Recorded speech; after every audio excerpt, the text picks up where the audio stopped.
So, you like Stardew Valley, you like Animal Crossing and Minecraft, but you want more relaxing games to play. Something to play and forget about the grim realities of life? Well, don't worry pal, I have you covered with these 5 lovely, relaxing, wholesome games. These games are available on everything current gen, so whatever you own you can get a hold of them. Number 5, Grow, Song of the Evertree. I bought this over Christmas and it's cracking. You play as an alchemist, weird name really since you're more of a magician gardener. Essentially there are 2 portions to Song of the Evertree. The first is growing worlds by using essences. There is an element of randomness in this, but by using certain essences you can create a world you like, such as a snowy paradise, a nice forest, whatever really. There's loads of combos. Once the world has sprouted up, it's up to you to tidy it up and make it look great. This nets you resources to use on the other mechanic, town building. You need to attract people to your town, build them somewhere to live and create jobs for them, like bakery, flower shop and so on. There's a lot of customization you can do to the buildings and village to really make it your own. Both parts of the game are addicting and relaxing. There's no combat, but there are some puzzles as part of the exploration of the game's world, and there is a story that ties everything together and explains why you're doing what you're doing, and it has a surprising amount of lore to it as well. I would also recommend the developer's other game, Yonder the Cloudcatcher Chronicles. Number 4, Dragon Quest Builders 2. Some people might dismiss Dragon Quest Builders 2 as a Minecraft rip-off, but they shouldn't, because it's a cracking game in its own right. The story is very well written, it doesn't take itself too seriously and has some great humour throughout. There is so much to build: farms, inns, bathhouses, tea rooms, dining halls, you name it, and the villagers you recruit will use them, and you can even build a toilet and use other people's poo to fertilise your crops. The game calls it night soil, which is hilarious, and I'm going to use it from now on. Be back in a bit love, I'm just going to have a night soil.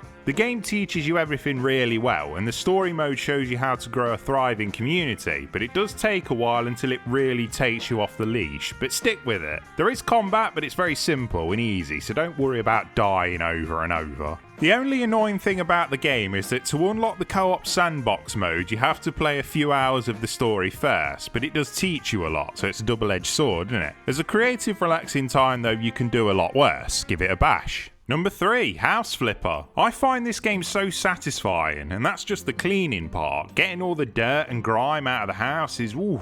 Shame I don't have that kind of drive in my real life, but there we go. So the objective of the game is to buy horrible rundown houses and then do them up into something presentable and sell it on for a fat profit. Pretty simple premise, and the act of decorating and doing the houses up is simple and effective, letting you go into a relaxing trance. There are some very light RPG elements where you can upgrade certain skills like being able to paint faster and so on, but nothing that's going to make your brain explode. If you enjoy the decorating of something like Animal Crossing, then House Flipper will scratch that itch for you and then some. It really lets you flex your creative muscles with so many furniture items, paint colours, tiles, carpets, you name it. And the Garden Flipper DLC lets you go to town on people's gardens too. Sounded dirty, that did. And there's a Farm Flipper DLC coming soon that looks really good. Good stuff. It's like Changing Rooms, but without the bloke who looks a bit like Dave Grohl when everyone thought was gay, but he isn't, and not seeing the customers cry when they hate the room, which is what lets the game down for me. Number 2, Spiritfarer. I should warn you, while Spiritfarer for the most part is a nice, relaxing, wholesome time, it can be quite upsetting at points, in a bittersweet way though, but I think that's what makes the experience so good. You're a ferryman of the dead, and whilst that sounds like a depressing death metal album cover, it really isn't that. Look at it, it looks lovely, and despite its depressing subject matter, it really does put a positive spin on everything. You help your residents by making their journey comfortable and taking care of any unfinished business they have before moving on. You can build all sorts of structures on your boat to keep the residents happy on their journey, and there is some basic exploration and platforming in the game, and by no means will they make you sweat, so don't worry about it. I know a lot of you manly men out there will look at this and think it looks well sissy, but don't let that put you off, it's a top game.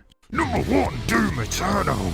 Joking, obviously. It is a pretty cathartic game though. Number 1, No Man's Sky. No Man's Sky has come such a long way since its dogfowl launch. Now it has so much to see and do, as well as different ways to play the game, and the one I will focus on for this video is the creative mode. Basically in this mode you get unlimited money, unlimited resources and unlimited fuel, so you can explore anywhere you want, build anywhere you want, basically everything you want is free. With all the updates, this game has so much to discover, and the variety of planets to explore and build on is unreal. You can enter a relaxing trance just flying around the galaxy and looking at all the terrifying animals in the game. Or you can enter another type of trance by building out your base or settlement for hours on end. You can even do missions if you want, and even better, it's all co-op with friends. Arguably the standard survival mode can be a relaxing time as well, but if you're not into collecting resources and combat, then yeah, probably avoid it, but it's there for more variety if you want it. It's really easy to play, flying your ship doesn't take much skill, and whilst the building and crafting interface can feel a bit clunky on the console, you can get used to it pretty quickly. And it's coming to the Switch soon, so you can play it in bed. There you go, enjoy them. We all need to relax sometimes. If you have any suggestions, leave them in the comments. If you like the vid, give a subscribe please. I'm determined to grow, and with World War 3 on the way, I might never get that chance to succeed.